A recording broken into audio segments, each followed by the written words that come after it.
Bonjour, bonjour, nous sommes le lundi 11 novembre 2024. Alors le 11 novembre, c'est une date importante dans l'histoire du monde puisque le 11 novembre à 11 h, c'est à ce moment-là que la Première Guerre mondiale a pris fin. Alors, c'est une guerre mondiale surtout entre des puissances européennes, mais elle nous concerne aussi en tant qu'Africains. Bon, depuis 1885-1886, avec la conférence de Berlin, l'Afrique a été dépecée par les puissances européennes et le Rwanda a été un protectorat de l'Allemagne. Le premier Allemand est arrivé au Rwanda, attendez, c'était von Gotzen, en 1895, pas si longtemps que ça. Et la ville de Kigali elle-même n'a été fondée qu'en 1908 par Richard Kandt. Voilà, donc les Allemands n'ont passé qu'une vingtaine d'années au Rwanda et ils en sont partis parce qu'ils ont perdu la Première Guerre mondiale justement. Donc la Première Guerre mondiale, les Allemands ont été battus, le Rwanda a été remis à la Belgique par la Société des Nations, fondée après la Première Guerre mondiale, et pas seulement le Rwanda, hein.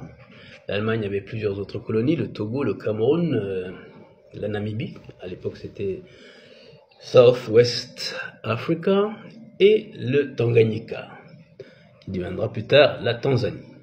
Voilà donc comment le Rwanda a été administré par la Belgique, le Rwanda et le Burundi. Nous étions tout à côté du Congo belge, donc la Belgique nous a géré avec le Congo belge, Rwanda, Burundi, Congo belge, ou plutôt Congo belge, Rwanda, Burundi. Je dis souvent à mes amis sénégalais que le Rwanda est au centre de l'Afrique, au cœur de l'Afrique, et que les étrangers y sont arrivés récemment. Donc, que ce soit les Blancs ou les Arabes, leur arrivée est très récente, que ce soit donc aussi pour l'islam, le christianisme. Bon, il y a une centaine d'années, un peu plus, 120 ans, il n'y avait ni islam, ni christianisme, ni arabe, ni blanc au Rwanda. Alors en 62, le Rwanda obtient son indépendance politique par rapport à la Belgique. Les Belges avaient déjà perdu le Congo en 60.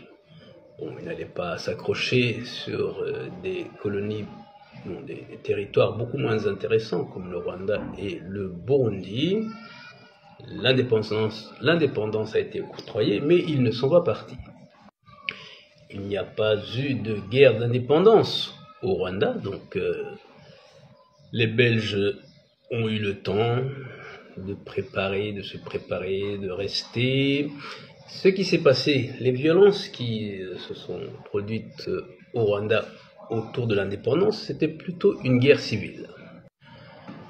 Le parti monarchiste, l'Union nationale du Rwanda, qui était des monarchistes, voulait vraiment le départ complet, voulait une indépendance véritable de la part des Belges. Alors ce qui s'est passé, c'est que les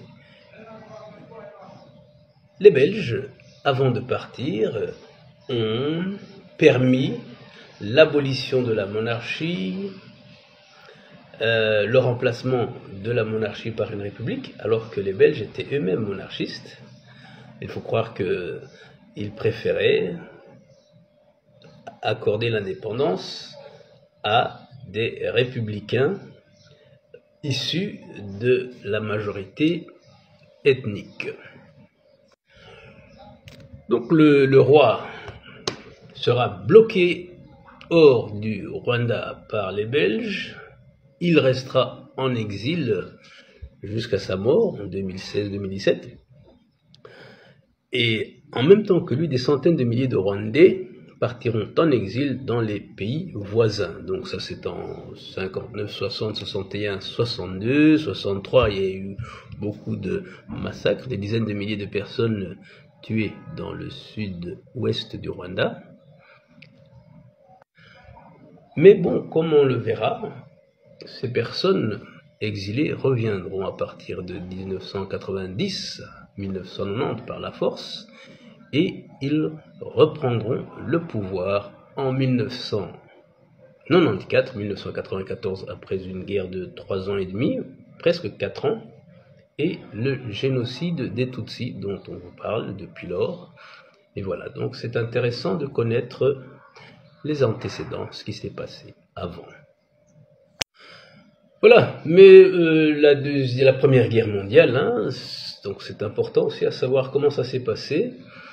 On explique que bon, il y a un prince, le prince Ferdinand de Habsbourg, prince héritier ou prince, bon, quelqu'un de très important dans la monarchie autrichienne, a été assassiné à Sarajevo, donc en Bosnie-Herzégovine, par un Serbe. Par un nationaliste serbe. Et donc l'Allemagne, ou plutôt l'Autriche voudra corriger la petite Serbie. Bon, la petite Serbie résistera. Avec le jeu des alliances, l'Allemagne entrera dans la danse. La France sera du côté de la Serbie, la France, la Russie. Donc, toutes ces puissances seront impliquées dans cette longue guerre, la Belgique aussi, la Grande-Bretagne, hein, du côté de la France. Alors ce qui se passera, c'est que, bon, ça durera très longtemps, mais que ce soit l'Autriche, ou l'Allemagne, ou même bon, la Russie, la France ne pourront pas s'attendre au résultat. Ce qui va se passer, c'est que même l'Empire ottoman, qui sera rentré dans la danse, sera démantelé. Donc ça a commencé vraiment très limité, Serbie-Autriche, et 4 ans plus tard, le 11 novembre 1918, à 11h, quand la guerre finit, il n'y a plus d'empire ottoman, il n'y a plus d'empire austro-hongrois, l'empire allemand défait est démantelé, et c'est comme ça que le Rwanda, qui était jusque-là un protectorat allemand, sera remis à la Belgique. Donc l'Allemagne est dépecée, est découpée, elle perd des territoires. Comme par exemple, la France récupère l'Alsace-Lorraine, qu'elle avait perdue en 1870, et elle perd toutes ses colonies. Et voilà.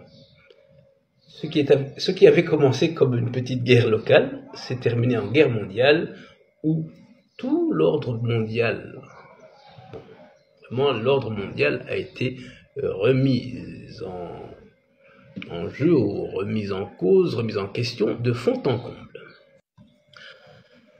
Pour l'Empire russe et le tsar de Russie, les choses iront différemment des autres empires. Là, la Russie sortira de la guerre, la Russie fera un armistice avec l'Allemagne, elle sort de la guerre, mais là, il y aura la révolution qui permettra l'arrivée au pouvoir des communistes bolcheviques, et ce sera la fin de l'empire tsariste, mais pas de la Russie.